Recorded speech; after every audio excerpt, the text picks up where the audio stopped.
주시는 하나님의 말씀은 신약 성경 로마서 6장 15절로부터 23절의 말씀입니다. 신약 성경 로마서 6장 15절로부터 23절입니다.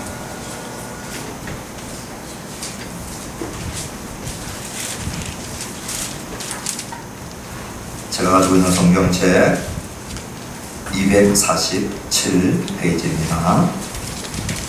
우리 하나님의 말씀을 한 절씩 교독하실 때 제가 먼저 15절의 말씀을 먼저 읽습니다. 그리고 여러분들이 16절을 읽고 한 절씩 교독하도록 하십니다.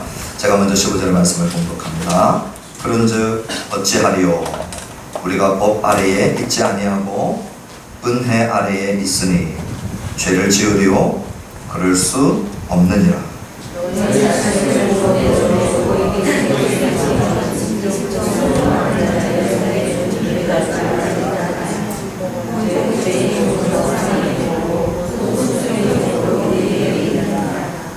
하나님께 감사하리로다. 너희가 본래 죄의 종이더니 너희에게 전하여 준 바 교훈의 본을 마음으로 순종하여 너희 육신이 연약함으로 내가 사람의 예대로 말하노니 전에 너희가 너희 지체를 부정과 불법에 내주어 불법에 이른 것 같이 이제는 너희 지체를 의에게 종으로 내주어 거룩함에 이르라.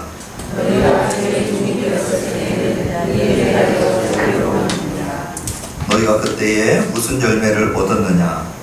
이제는 너희가 그 일을 부끄러워하나니 이는 그 마지막이 사망임이라.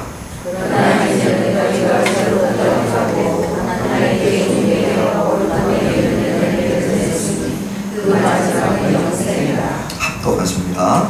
죄의 삭은 사망이요 하나님의 은사는 그리스도 예수 우리 주 안에 있는 영생이니라.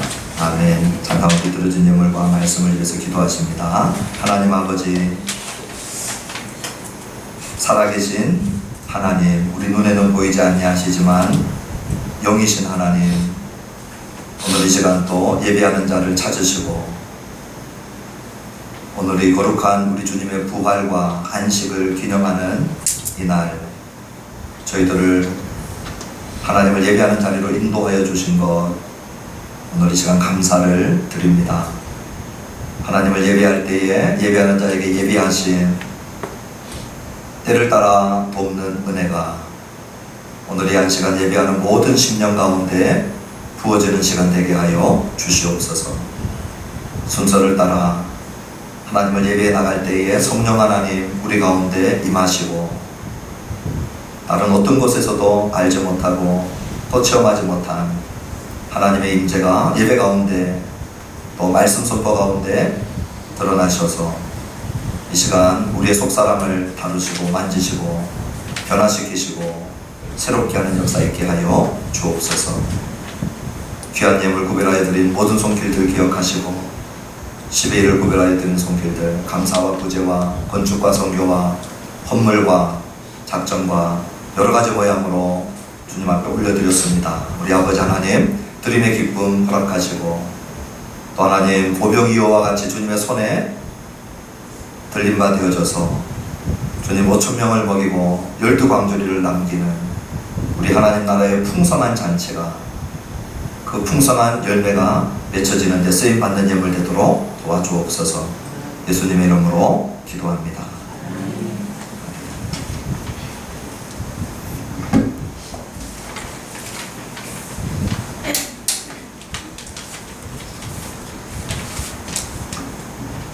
잘 오셨습니다. 오늘 저희들이 로마서의 말씀을 계속해서 시리즈로 한 절 한 절씩 저희들이 살펴보고 있습니다. 오늘 우리가 읽었던 이 6장의 말씀은 1장부터 5장까지 사도 바울이 강조하고 있었던 믿음으로 말미암아 하나님께로부터 선물로 받은 의에 대한 것을 1장부터 5장까지 바울이 말씀하고 있었습니다. 무슨 얘기냐면 하나님은 완전하신데 완전하신 하나님 앞에 어느 누구도 완전하게 바로 설 수 있는 사람은 아무도 없다는 것입니다. 우리가 법정에 들어가서 재판관의 눈을 쳐다보는 것도 죄도 특별하게 안 지었는데도 우리 경찰 앞에서 법원에서 재판관 앞에서 주눅이 들 수 있듯이 하물며 우리 하나님 앞에서 어느 누구도 고개를 들고 하나님 앞에 바르게 설 수 있습니다 라고 할 수 있는 사람이 없더라는 거예요. 그럼 어떻게 하나님 앞에 바른 관계를 유지하고 바르게 설 수 있을까? 우리의 의로움으로는 안 되더라는 것입니다.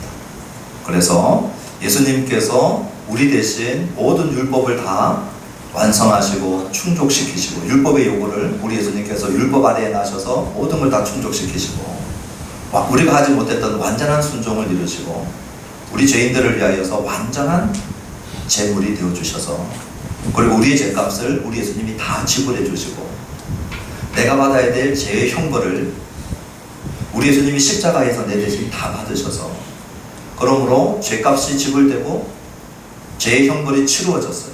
어디에서요? 십자가에서 내 대신에. 이 사실을 믿는 자에게 우리 하나님은 너는 나에게 의로운 존재다. 너는 나에게 의롭다. 그렇게 불러주신 거예요.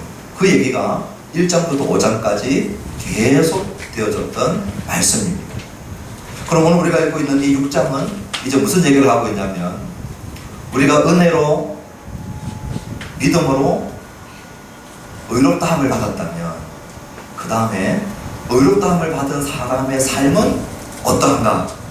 어떻게 살아가야 되는가? 우리의 거룩과 성화의 문제들을 6장부터는 본격적으로 다루기 시작하는 것입니다. 여기에서 많은 이제 오해들이 일어나고 있는 지점이죠. 오늘 한국교회가 우리 사회로부터 너무 많은 손가락질을 당해서 이제는 웬만한 손가락질을 당하면 좀 우리를 둔감하게 만듭니다. 교회가 저 모양이지 그런 소리를 들어요. 목사가 저 모양이고 장로가 저 모양이고 권사 집사들이 저 모양이고 교회 다니는 것들이 저 모양이다 이런 얘기를 참 많이 듣습니다.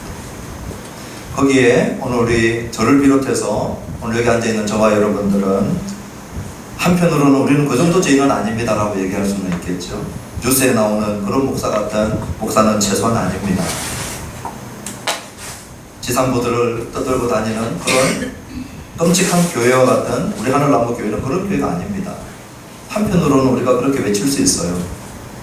그렇지만 또 한편으로는 우리가 교회 공동체라는 것을 생각을 해볼 때 우리는 공범입니다. 공범. 한국교회의 문제에 저희와 여러분들은 우리는 공범들이에요.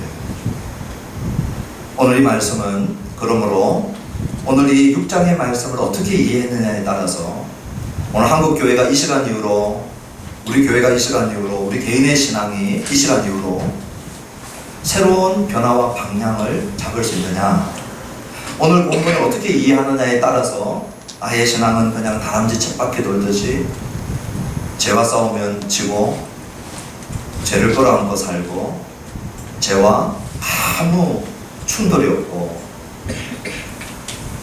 세상이나 교회나 똑같은 그러한 모습으로 그냥 패배주의와 그리고 학습된 무기력에 의해서 처참하게 이전에 그렇게 살아왔으니까 지난 10년, 20년, 30년을 그렇게 살았는데 오늘 이 예배 한 번 드린다고 무슨 변화가 있을 것인가? 다시 절망적인 모습으로 축도가 끝나고 돌아가실 수도 있어요. 그러므로 짧은 시간이지만 오늘 이 말씀을 우리가 바로 이해하는 것은 너무나도 중요합니다. 우리 개인의 신앙생활, 우리 가정의 신앙 공동체, 그리고 우리 하늘나무교회, 그리고 우리와 만나게 될 우리 한국교회가 변화될 수 있느냐 없느냐, 오늘 이 6장의 말씀을 바로 이해하느냐 이해하지 못하느냐에 따라서 큰 차이가 날 것입니다. 오늘 본문을 읽으면서 제가 좀 서론을 길게 얘기하는 것은 여러분들이 6장을 읽어나가면서 좀 이해에 도움이 되기를 바라는 마음으로 제가 설명을 드리는 것입니다. 오늘 눈여겨볼 것은 주인이 계속 나올 겁니다. 주인과 종의 관계가 15절부터 23절까지 계속 나옵니다. 그때에 주인이 누군가를 잘 한번 살펴보십시오. 한쪽은 죄라고 하는 주인이 있고요. 그 반대편에는 다른 주인들이 나타납니다. 죄라고 하는 주인을 섬기면 어떻게 되느냐? 라이프 스타일이 바뀝니다. 그런데 죄의 반대편에 있는 주인들을 섬기면 어떻게 되느냐? 역시 라이프 스타일이 바뀝니다. 우리의 삶의 방식이 바뀝니다. 죄라고 하는 주인을 섬기면서 그 영향력을 입은 삶의 방식을 따라 끝까지 살면 어떻게 되느냐? 사망이라고 하는 끔찍한 결과가 기다리고 있습니다. 그런데 죄의 반대편에 있는 주인을 섬기면 우리의 삶의 방식의 변화가 오기 시작하더니 마지막 지점에 도착하면 영생이라고 하는 결과를 맞게 됩니다. 어떻게 보면 좀 이분법적으로 나누어져 있어요. 주인도 나누어져 있고 어떤 삶의 방식으로 살아가느냐 나누어져 있고 그 결과 종착역에 도달해보면 어떤 종착역에 마치느냐 도달하느냐 완전히 나누어져 있어요. 그래서 이것을 오늘 우리 주부에 나와 있는 제목대로 전에 그리고 이제로 나누어 보았어요. 주인이 바뀌기 전에와 주인이 바뀐 이제로 나누어서 이 두 주인, 두 삶의 스타일, 두 삶의 결과를 기억하시고 오늘의 본문을 우리가 한번 읽어나가면 좋겠습니다. 첫 번째는 질문으로 시작됩니다. 그것이 15절입니다. 우리 15절의 말씀을 다 같이 한번 읽어보십시다. 시작. 그런즉 어찌하리요? 우리가 법 아래에 있지 아니하고 은혜 아래에 있으니 죄를 지으리요? 그럴 수 없느니라. 그런즉 어찌하리요? 이 말이 왜 나왔냐면 은혜 아래에 살면 그러면 내 마음대로 살아도 된다는 말입니까? 은혜 아래에 산다라고 한다면 은혜의 통치를 받으면 내가 죄 짓는 것은 아무 문제가 안 되는 것입니까? 다시 얘기하면 예수님이 나의 의가 되었다면서요. 예수님이 나의 공로가 되시고 예수님의 의와 예수님의 공로가 내 것이 되어진다. 그것이 믿음으로 우리 신자들에게 주는 유익과 혜택이라고 한다면 그러면 예수님 때문에 어차피 의로워졌으니까 내가 마음대로 사는 것 이거 괜찮지 않습니까? 그래서 나온 질문이 우리가 법 아래 있지 아니하고 은혜 아래 있으니 죄를 지으리고 질문이죠. 법 아래 있지 않고 사도 바울의 설교를 들어보니까 은혜 아래 있으니까 그러면 죄를 마음대로 지어도 되지 않습니까? 라고 하는 많은 사람들이 코멘트를 하고 반응을 하고 바울의 설교에다가 대꾸를 한 거죠. 어차피 예수님의 의라면서요. 그러면 우리는 마음대로 살아도 되지 않습니까? 그때 바울이 뭐라고 답하느냐? 그럴 수 없다라고 답하는 것입니다. 그럴 수 없다. 그러면 지금 이 사람들이 이런 질문을 하게 된 데는 이 오해가 있기 때문에 이런 질문을 했습니다. 그 오해는 뭐냐? 은혜 아래 산다고 하는 것이 무엇인지 잘 몰랐다는 거예요.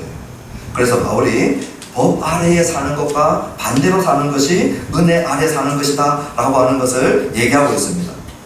법 아래 사는 것은 무엇인가 하면 법을 하나씩 지킴으로 말미암아 사랑받는 것입니다. 율법을 하나씩 지킴으로 말미암아 인정받는 것입니다. 율법을 하나씩 어기지 않냐고 다 지켰을 때에 용납받는 것입니다. 그 당시 유대인들에게 이 사상이 아주 강했었거든요. 오늘 저와 여러분들에게도 이 법 아래 사는 이 시스템으로 살아가는 사람들이 많이 있습니다. 모든 관계를 give and take로 주고받는 관계로 또는 인과율의 관계로 내가 50을 심었으니까 50에 대한 본전 이상 그러면 이익을 남기는 것이고 50보다 못 받게 되면 손해를 보는 사람. 그러니까 주고받고 그리고 인과율에 의해서 신앙생활도 하나님 앞에 내가 어떻게 사랑받느냐 하나님 앞에 내가 법을 하나씩 둘씩 다 지켜서 하나님을 나에게 주목하게 만들고 하나님으로부터 사랑받겠다 이런 생각들을 하고 살아가는 것이죠. 그게 법 아래에서 사는 사람들의 이 삶의 이 형태입니다. 그런데 법 아래 사는 사람들의 삶의 형태가 슬프고 절망적인 이유는 뭡니까? 법 아래에서 어느 누구도 하나님이 인정할 만하고 하나님이 기뻐할 만큼 완벽하게 이 법을 다 지켜내는 자가 없더라는 것입니다. 많은 사람들은 법 아래 살지만, 법 아래 사는 이 삶을 정당하다고 생각하지만, 이렇게 살아가는 삶이 우리를 이끌어가는 곳은 어디냐? 법을 어길 때마다 당해야 될 정죄와 심판과 형벌이 기다리고 있는 것이죠. 이것보다 더 슬픈 것은 뭐냐면 법이 문제가 아니고 이런 법 아래 사는 삶을 살아갈 때 법은 우리에게 명령을 합니다. 살인하지 말라, 간음하지 말라, 도둑질하지 말라 명령을 해요. 그런데 법 아래서 살 때 그 명령을 지킬 수 있는 능력 자체를 법이 줍니까? 법이 주지 않습니다. 우리나라의 헌법도 우리들에게 명령합니다. 이거 어기면 위법이다. 그런데 이 법을 지킬 수 있는 능력을 우리에게 준다면 살인사건이나 텔레비전, 신문, 지상보도에 나오는 끔찍한 사건들이 일어나지 않겠죠. 그렇지 않아요. 법은 우리에게 명령을 하지만 뭘 주지 않느냐면 그 법을 지켜낼 수 있는 능력은 주지 않아요. 그러므로 법 안에서 계속 살면 어떻게 되느냐? 형벌과 정죄와 사망이 우리를 기다리고 있습니다. 그것이 우리 인류의 운명이라는 것입니다. 그런데 이와 반대로 은혜 아래 살면 어떻게 되느냐? 나의 공로로 하나님 앞에 받아들여지고 용납받고 사랑받는 것이 아니고 우리 예수님이 나를 대신하여서 전부 다 해주신 거예요. 우리나라의 국가대표가 우리나라를 대신해서 월드컵 4강에 들어갈 때 우리가 4강에 들어간 것과 똑같이 기뻐하고, 우리나라의 대표가, 우리나라의 대통령이 나가서 사인을 하고 돌아오면 우리가 전부 사인하고 돌아온 것처럼 우리 예수님께서 우리를 대신해서 우리를 대표로 해서 예수 안에 있는 우리, 예수님을 믿는 자들은 예수와 함께 연합되어져서 예수님이 이루어 놓은 순종과 의가 전부 다 우리의 것이 되게 하셨어요. 그러니 하나님이 우리를 보실 때 받아들여 주시고 용납해 주시고 사랑해 주시는데 왜 사랑해 주시냐 보니 내가 주님 앞에 법을 잘 지켜서가 아니라 우리 예수님의 의와 순종이 다 내 것이 되어 있더라는 것이죠. 우리 부모님들이 어린아이를 놓으면 그 갓난아이를 쳐다볼 때 그냥 얼굴에 미소가 눈에서 꿀이 떨어지죠. 우리 하나님이 우리를 볼 때 그냥 우리의 모습 이대로를 바로 보는 것이 아니고 예수님을 통하여서 우리를 보시는, 예수님의 의와 예수님의 순종을 통하여서 우리를 보셔요. 그렇기 때문에 하나님이 우리를 완전히 사랑하시고 완전히 용납하시고 완전히 인정하시거든요. 이 삶이 뭐냐? 은혜 아래에 사는 삶이라고 하는 것이에요. 그런데 여기서 무슨 오해가 있냐면, 그러면 하나님 앞에서 은혜 아래에서 우리가 의롭다 하심을 받았는데 거기서 끝났느냐 마느냐는 것이에요. 만약에 하나님 앞에서 예수님 때문에 의로워지고 그 의롭다함을 받는 삶으로 끝난다면 우리의 성화의 문제, 우리의 거룩의 문제는 어떻게 될 것이냐 하는 게 남아있는 것이죠. 여기서 우리가 제대로 이해하지 못하기 때문에 우리의 신앙생활에 거룩과 성화의 진전이 없는 거예요. 수많은 교회가 있는데 범죄율과 세상에 악해지는 것을 어떻게 보면 1도 영향력을 못 미치고 있다고 해도 과언이 아닐 만큼 슬픈 일들이 일어나고 있어요. 하나님 앞에 의롭다함을 받았습니다라고 외치는 자들은 많은데 거기서 멈춰버리는 거예요. 우리가 믿음으로 의롭다함을 받고 난 다음에 믿음이 거기서 끝나버리는 거예요. 그렇게 성경은 우리들에게 가르쳐 주지 않아요. 믿음으로 우리가 하나님 앞에 의롭다 하심을 받고 난 다음에 우리는 어떻게 되느냐? 예수님과 연합해져서 믿음으로 우리는 예수님과 접붙임바 되고 우리는 예수님 안에 들어가고 예수님이 우리 안에 들어오는 이 신비한 연합이 일어나버려요. 그리고 나면 어떻게 됩니까? 예수님의 생명이 내 안에, 예수님의 부활 생명이 내 안에, 거룩한 성령님이 내 안에, 우리 심장 안에 들어오셔서 우리 안에서 우리를 통치하시기 시작하는 것이에요. 그래서 기억나십니까? 사도 바울이 이런 복음을 비웃었거든요. 너네들 율법 하나 지키지 않고 할례 하나 받지 않고 하나님 앞에 의롭다함을 받느냐? 하하하. 이 신성모독죄를 적으면서 이런 복음 전하는 다 죽이려고 했고 실제로 바울이 죽였죠. 스데반을 죽이는데 앞장섰죠. 그리고 난 다음에 예수 믿는 자들이 저기 지금 시리아죠. 다메섹 지역에도 또 모여있다고 한다. 잡아 죽이러 가자. 그래서 바울이 열심히 북쪽을 향하여서 올라가다가 우리 부활하신 예수님께서 이 바울이 사울일 때 직접 불러버립니다. 사울아 사울아 네가 어찌하여 교회를 핍박하느냐. 여러분 사도행전 9장 4절에 보면 그렇게 되어 있습니까? 아니요. 사도행전 9장 4절에 뭐라고 되어 있냐면요, 사울아 사울아 네가 어찌하여 나를 핍박하라. 바울은 그 부활하신 주님이 정말 부활한 것도 충격이었지만 또 하나의 충격이 뭐였을까요? 나는 분명히 교회를 핍박하고 있는데, 나는 분명히 예수 믿는 신자를 핍박하고 있는데 우리 주님은 어떻게 받아버려요? 자신을 핍박한 것으로 우리 주님은 그대로 고통하고 그대로 느끼고 그 박해를 자신이 받았다라고 얘기하고 있습니다. 그때 바울이 무엇을 깨달았을까요? 신자와 예수는 하나구나. 교회와 예수님은 한 몸이구나. 이 연합의 비밀을 바울이 잊을 수가 없는 거죠. 그리고 난 다음에 우리가 바울 로마서를 볼 때 세례 이야기하면서 바울이 무슨 얘기했습니까? 예수님과 함께 죽고 예수님과 함께 산 자들이다. 예수님과 우리는 함께 죽고 예수의 죽음이 나의 죽음이 되고 그리고 예수의 부활이 나의 부활이 되는 거예요. 예수와 한 공동체 한 몸을 이룬 연합된 자들이 바로 우리 신자라고 하는 것을 바울이 알게 된 것이에요. 그러므로 은혜 아래에 사는 것은 하나님 앞에 예수님 때문에 의롭다함을 받는 것에서 끝나지 않고 어디까지 가느냐? 예수님과 연합해서 살아가는 삶이 은혜 아래에 사는 삶입니다. 이것을 모르니까 어떻게 됩니까? 우리의 삶 속에서는 내가 사는 거예요. 우리의 삶 속에서는 예수님의 부활 능력, 성령의 능력 전부 다 무시하고,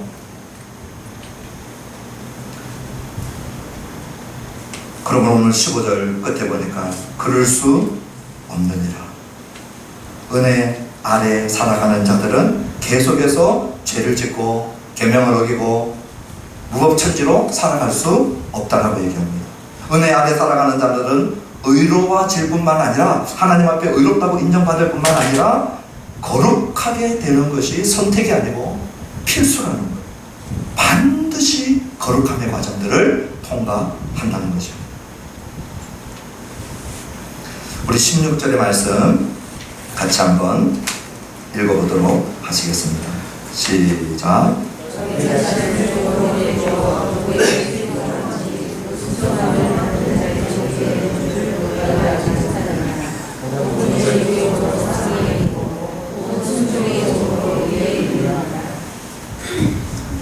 세기에는 이마트에 가면 노예들을 진열시켜 놓고 노예를 살 수 있었습니다. 노예들이 거래되던 시절이죠. 시장에 나가면 노예를 사고 팔았습니다. 그 중에 또 한 형태가 뭐냐면 재정의 압박이 오거나 우리로 치면 부도가 날 때 스스로 노예가 되어버립니다. 자발적으로 노예가 되는 그러한 경우들도 흔히 있었습니다. 부채가 너무 심하면 그냥 노예가 되어버립니다. 자발적으로. 지금 여기 16절의 배경은 그 배경입니다. 너희 자신을 종으로 내주어 누구에게 순종하든지 그 순종함을 받는 자의 종이 되는 줄을 너희가 알지 못하느냐. 너희 너무 잘 알고 있다는 거예요.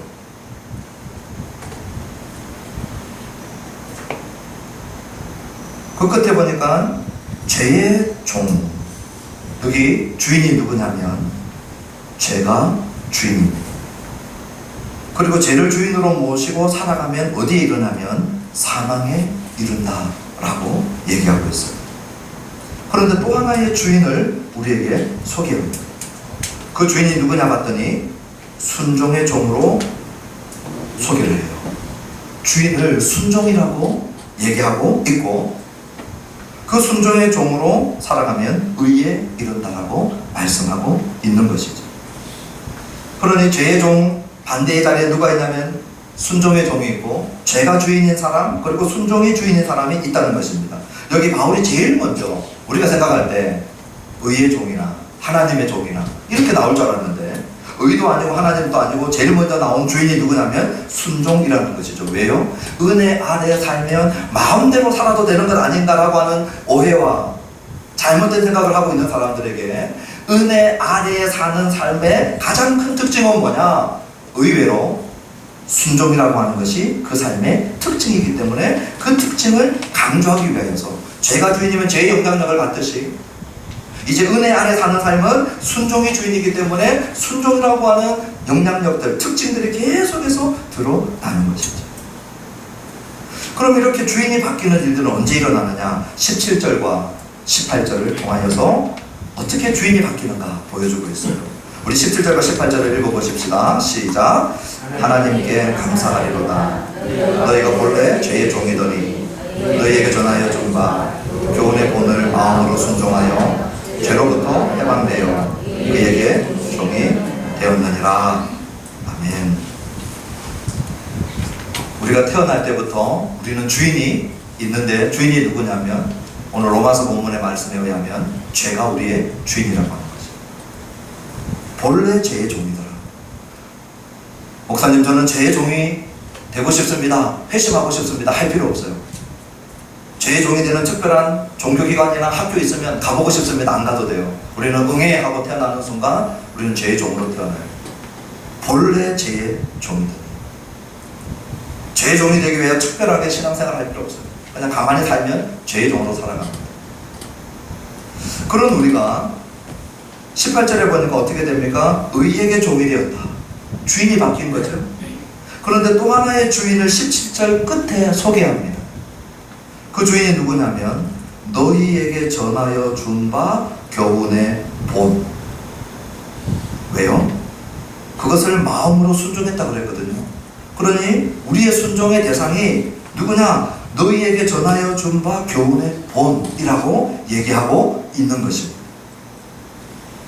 오늘 여기서 저는 너희에게 전하여 준 바라고 하는 이 표현은 사도 바울이 바울 서신에 있어서 복음을 얘기할 때 항상 대표적으로 썼던 표현입니다.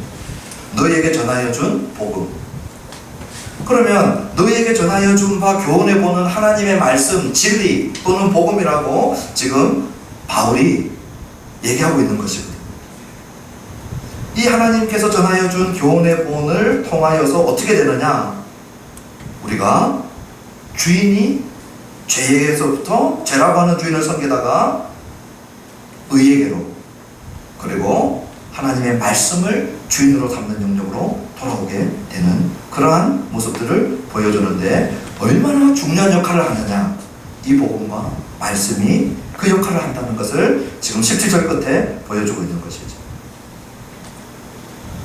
오늘 우리 주일 예배는 길면 12시 한 반까지, 짧으면 12시 15분 그 사이에 끝이 나는데, 이 하나님의 말씀을 저와 여러분들이 들을 때 제가 가끔 그런 얘기를 합니다. 저는 말씀을 준비하고, 어떻게 보면 우리 새벽 예배, 수요, 금요, 주일, 또 우리 신방 예배, 나는 특별 예배, 또 말씀 강의, 거의 말씀을 제가 매일매일 붙들고 살아요. 구조적으로도 그렇게 되어 있습니다.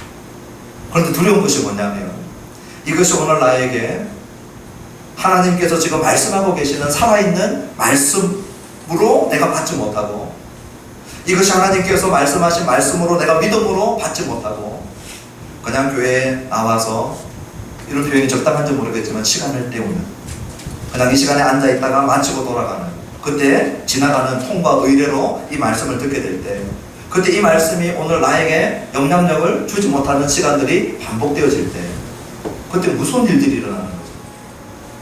한편의 설교로, 내가 읽었던 말씀으로 변화가 일어나지 않는 시간들이 반복되어지면 무슨 일들이 일어나냐면, 그 다음에 말씀을 대하고 그 다음에 말씀을 들을 때 하나님의 말씀이 나를 변화시키거나 역사시킬 것이다 라고 하는 것을 기대하거나 소망하거나 바라거나 사모하거나 기도하는 것이 없어져요.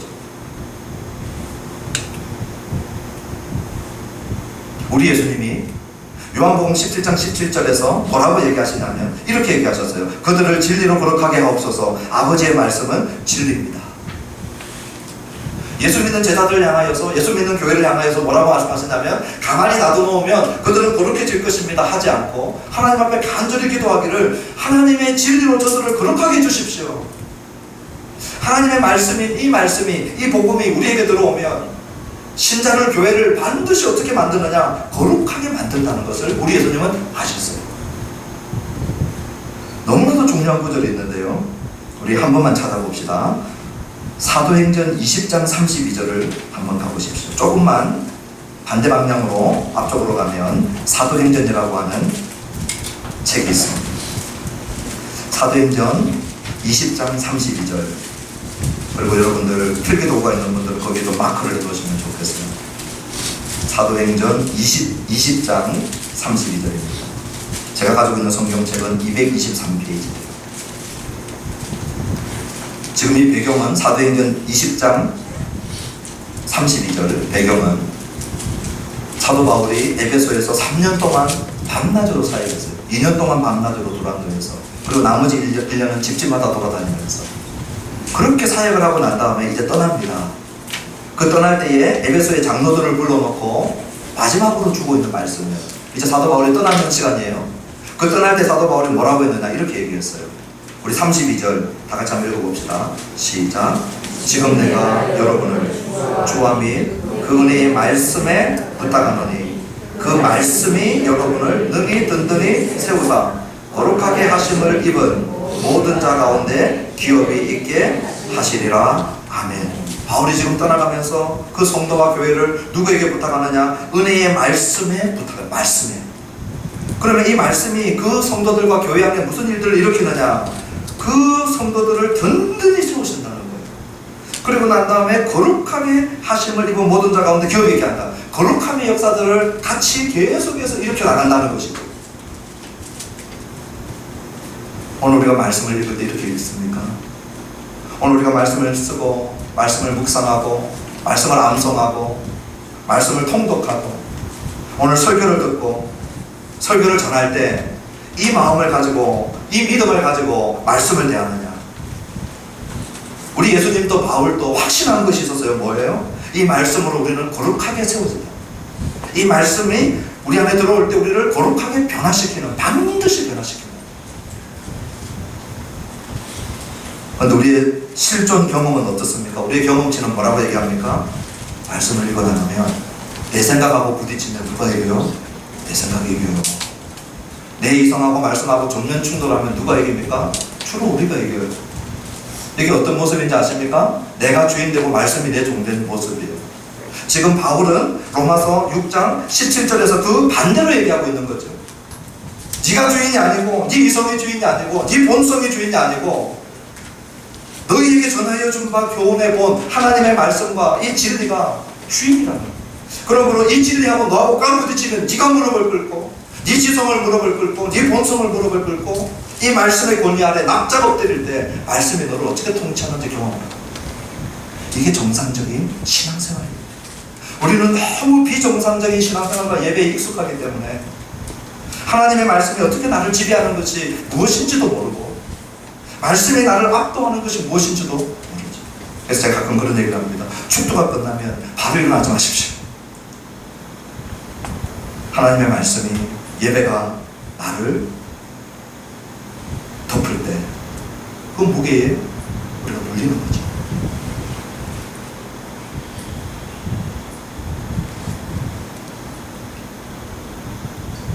그럼에도 불구하고 오늘 여기 수동태가 계속 나옵니다.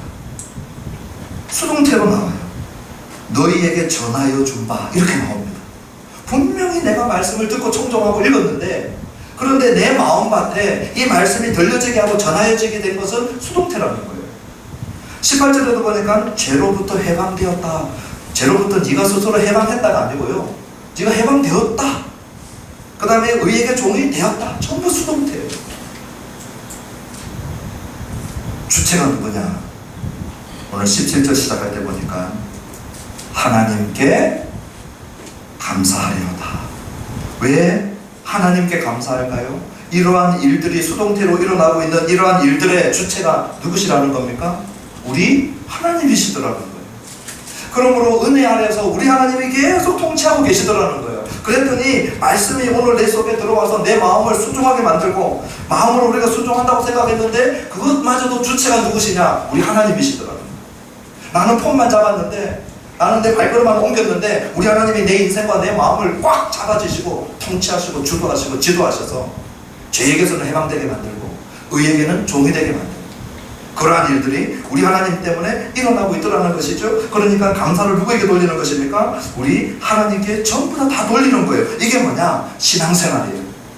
그러므로 신앙생활하고 난 다음에 내가 얼마나 헌신했는데, 내가 얼마나 경건한데, 내가 얼마나 노력했는데, 이렇게 하는 사람들은 이 신앙생활의 주어가 누군지 잊어버린 것이죠. 은혜 아래 통치받는 삶의 모습은 아니라는 거예요. 은혜 아래 통치받는 모습은 이 모습이에요. 내가 수동태로서 우리 하나님이 주체가 되어서 이런 일들을 이루고 계시는 것을 고백하게 되고, 그러므로 감사와 영광을 누구에게 돌리느냐? 우리 하나님께 돌리는 신앙생활을 하는 거죠. 이제 우리 19절과 20절 같이 한번 읽어보시겠습니다. 시작. 너희 육신이 연약함으로 내가 사람의 예대로 말하노니 전에 너희가 너희 지체를 부정과 불법에 내주어 불법에 이른 것 같이 이제는 너희 지체를 의에게 종으로 내주어 거룩함에 이르라. 너희가 죄의 종이 되었을 때에는 의에 대하여 자유로웠느니라. 이전의 모습과 지금의 모습을 바꾸는 거예요. 이전에 미국에서 이 약속을 지키는 사람들, 프라미스 키퍼들이 이 남자들을 중심으로 신앙 공동체가 막 활성화될 때 있었던 실화였어요. 자기 남편이 그 집회에 갔는데 돌아오지 않았다고 신고가 들어온 거예요. 나중에 알고 봤더니 그 집회에 가서 남편이 바뀐 거예요. 그래서 아내가 이전 남편을 못 알아보고 우리의 남편이 사라졌다는 거, 집 나갔다는 거, 안 돌아봤다는 거, 완전히 사람이 돼서 돌아와서 그 변화된 이야기들을 그런 식으로 얘기했던 그러한 일들이 있었어요. 오늘 여기 이전의 모습은 어떻다고 얘기합니까? 19절에 보니까 부정과 불법에 너희 자신을 내어주었다 그랬어요. 도덕적으로 부정하고 의롭지 못하고, 그리고 불법, 모든 법들은 다 어긴 상태로 살아가고 있는 모습이라고 하는 거죠. 이런 모습들이 이전의 모습이라는 것입니다. 그때의 모습은 로마서 1장 24절과 26절에 보면 너희 마음의 정욕대로, 부끄러운 욕심대로 모든 불의와 추악과 탐욕과 악의가 가득하고 시기, 살인, 분쟁, 사기, 악독이 가득하고 수근수근하고 비방하고, 그리고 동성애를 실행하고, 그리고 피조물들을 하나님으로 섬기는 우상숭배에 온전히 빠져있는 모습들, 이 모습들이 전에 너희들의 모습이었다는 거예요. 1세기 로마에 살고 있었던 죄가 주인이던 그런 로마 교회 성도들이 이전에 이런 모습으로 살았다는 것이죠. 그런데 이제는 어떻다는 것입니까? 너희의 지체를 의에게 종으로 내주어 거룩함에 이르라. 명령형입니다. 이 명령은 왜 우리에게 주어졌느냐? 이제 우리에게 실행 가능하기 때문에 주신 거예요. 우리 한국 사람들 보고 한국말하고 한국 음식 먹고 한국 문화를 누리면서 한국인처럼 살아라, 얼마든지 우리에게 누가 얘기할 수 있겠죠. 왜요? 우리 한국인이니까. 저보고 미국 사람처럼 살아라, 저는 그렇게 살 수가 없어요. 저는 머리도 까맣고 까만 눈동자에 누가 봐도 완벽한 한국 사람. 한국 사람 보고 한국 사람으로 살아라 명령하고 있듯이, 지금 이제는 의가 너에게 종이 되었기, 너가 의에게 종이 되었기 때문에, 의가 너의 주인이 되었기 때문에 하나님이 우리를 죄에서 해방시켜서 의의 종이 되게 하셨기 때문에, 그러므로 무엇이 가능하다는 거예요? 의에게 우리 지체를 종으로 내주어서 거룩하게 사는 삶이 가능하다는 거예요. 그런데 이 가능함을 알지 못하면 어떻게 됩니까? 끊임없이 지금도 죄의 종인 줄 알고 살아가는 거죠. 미국의 노예제도가 폐지되었을 때, 지난번에 얘기했던 것처럼 이제 노예제도는 폐지됐는데 노예가 옛 주인을 만날 때 벌벌벌벌 떠는 거죠. 왜요? 노예제도가 폐지됐다는 걸 알지 못하고 옛 주인이 지금도 무섭기 때문에 불법인 줄 알면서도, 법이 폐지된 줄 알면서도 떠는 거예요. 모르고. 또는 이 죄의 관성의 법칙이 남아있는 거죠. 옛 주인이 지금도 주인인 줄 알고 한 번에 서지 못하고 이 박혀있는 실체를 알지 못할 때 그렇게 되는 거예요. 제가 재밌는 얘기를 들은 적이 있어요. 미국에서 그 새 종류가 제가 꽁으로 기억하는데요, 정확하게 새 종류는 모르겠어요. 엄청나게 야외에서 이 새를 사육하고 있는 거예요. 자세히 봤더니 천장이 없어요.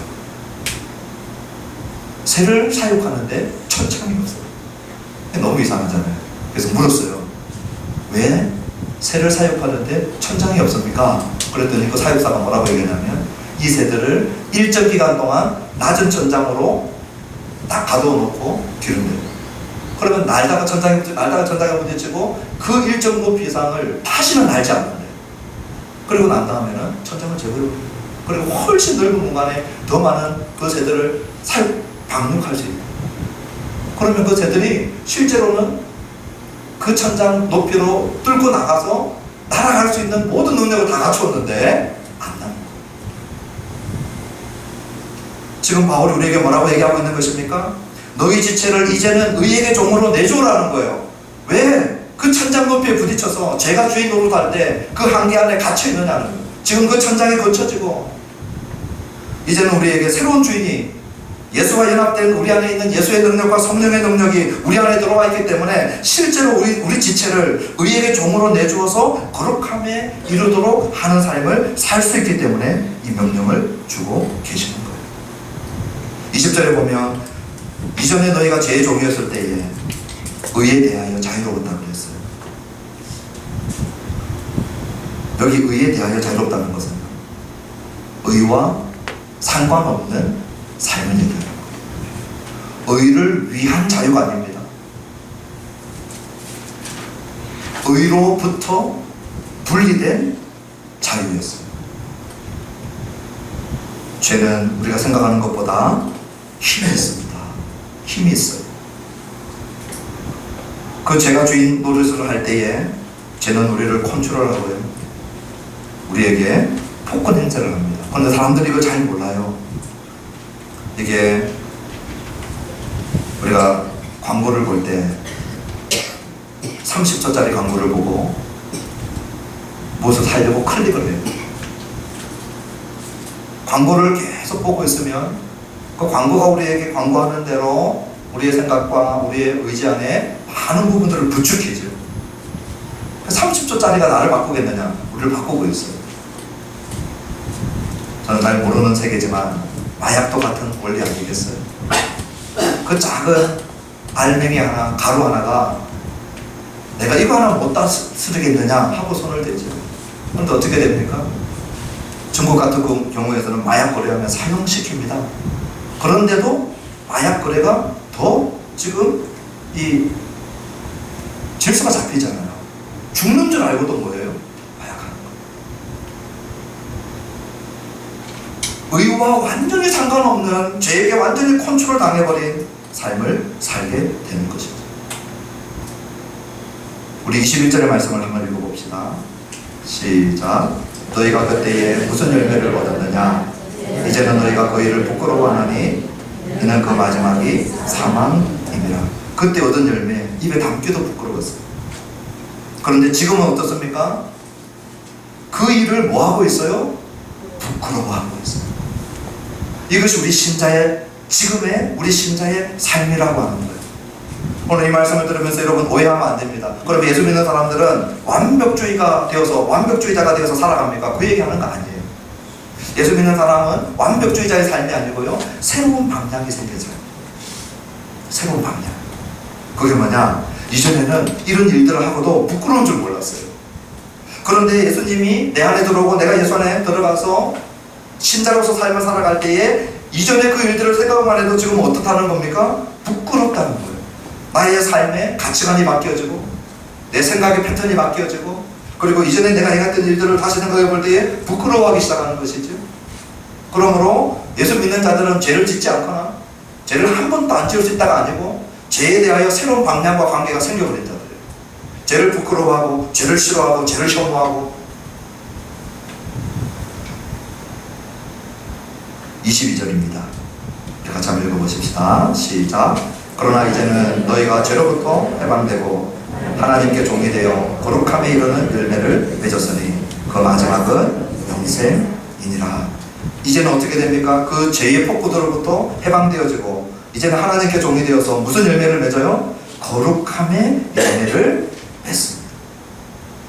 이 거룩함의 열매도 내 의지와 내 결단과 내 해병대 정신으로 맺는 것이 아니고 예수와 연합되어져서 예수님이 내 안에 살게 하는 거죠. 성령님이 내 안에 계심을 인정하고 성령님이 거룩한 영이 내 안에 살도록 하시는 거죠. 그러니 그 영광과 감사를 누구에게 돌려요? 예수님께, 성령님께, 하나님께 돌릴 수밖에 없는 이유가 여기에 있는 것이죠. 왜 하나님께 감사와 영광을 못 돌리느냐? 내 힘으로 살기 때문에 그래요. 내 힘으로 사니까 어떻게 됩니까? 반드시 실패하죠. 변화가 없어요. 오늘 우리는 죄를 짓지 않을 자유를 주셨습니다. 할렐루야. 죄가 우리를 억지로 죄짓게 할 수 없는 자유가 신자들 안에 있어요. 우리가 죄 안 짓는 삶을 산다는 것이 아닙니다. 죄가 우리를 억지로 죄짓게 할 수 없는 삶을 살아요. 죄를 향하여 우리는 너 아니요 할 수 있는 그 자유가 우리 안에 있어요. 그러므로 그럴 때마다 우리는 거룩을 이루어내는 삶을 살아내는 것이에요. 그 거룩을 이루어내는 삶을 내 의지와 결단만으로 사는 것이 아니고 내가 예수님과 연합된 자로 예수님이 내 안에서 성령님이 내 안에서 살아내시는 삶을 내가 따라 살기를 할 때 그때 이기지 못하던 죄들을 향하여 쉽게 이기고 그리고 잘 이기는 삶을 사는 자가 됩니다. 그러니까 감사를 누구에게 돌려요? 하나님께 돌려요. 그 삶의 마지막은 사망이 아닌 오늘 22절 끝에 보니까 영생이라 말씀하고 계십니다. 마지막 23절입니다. 시작. 죄의 삭은 사망이요 하나님의 은사는 그리스도 예수 우리 주 안에 있는 영생이니라. 아멘. 시간이 많이 가서 제가 이 23절 많이 나누지는 못하지만 한번 생각해 보십시오. 죄의 삭은 사망이라고. 죄라고 하는 것은 반드시 저와 여러분들에게 찾아와서요 값을 치르게 합니다. 싹 반드시 값을 치르고 그다음에 6개월 무이자 12개월 할부 아니면 한 번에 일시불 뭐든지 제가 우리를 일시불로 값을 치르게 하든지 할부로 치르게 합니다. 죄는요 반드시 값을 치르게 합니다. 그 값이 뭡니까? 사망이에요. 사망.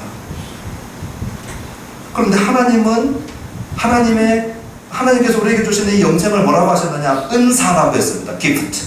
선물이라고 선물. 영생은 우리가 인과율로 우리가 열심히 노력한 대가로 받는 것이 아니고 그렇게 해서 받을 수 없는 것이기 때문에 어떻게 했어요? 우리에게 선물로 주셨다는 거예요. 그 선물은 누구에게 줬느냐? 그리스도 예수 우리 주 안에 있는 우리 예수님 안에 있는 영생을 예수 믿는 우리에게 주신 것이죠. 말씀을 맺습니다.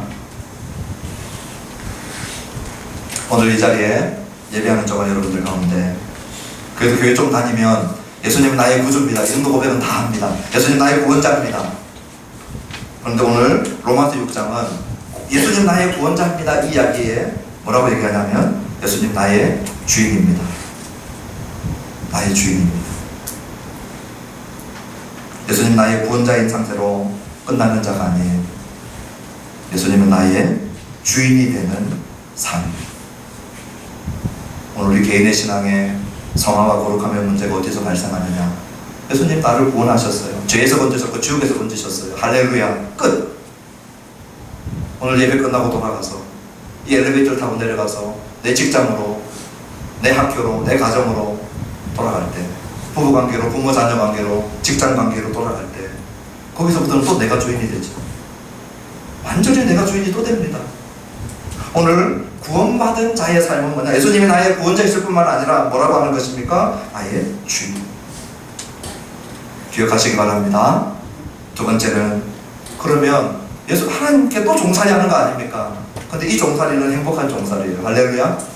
갇혀도 자유가 주어지는 가치가 있어요. 물고기들 생각해보세요. 물 안에 있지만 그들은 물 안에 갇혀있는 게 그들에게 참 자유의 생명이에요. 튀쳐나오는 순간 일탈하는 순간 길어야 3분, 5분, 1시간, 며칠 오래가는 이 물속에 생깁니다. 새들은 하늘에 있는 것이 자유의 생명이에요. 마찬가지로 우리 사람은 in Christ 그리스도 안에서 우리 사람들은 하나님 안에서 우리 사람들은 예수님 안에 있을 때 그때 자유와 생명입니다. 안에 있다고 갇힌 것이 아니에요. 우리 하나님이 우리의 주인이 될 때, 예수님이 우리의 주인이 될 때, 그때는 참 자유가 있는 것입니다. 할렐루야. 이 자유와 이 생명을 우리가 누렸으면 좋겠습니다. 마지막으로 나는 이 예수님 어떻게 보고 있는가? 내 인생의 다이아몬드인가? 아닌가? 예수님 내 인생의 가장 귀한 넘버원인가 아닌가? 어떻게 우리가 은혜로 계속 통치받는 삶을 삽니까?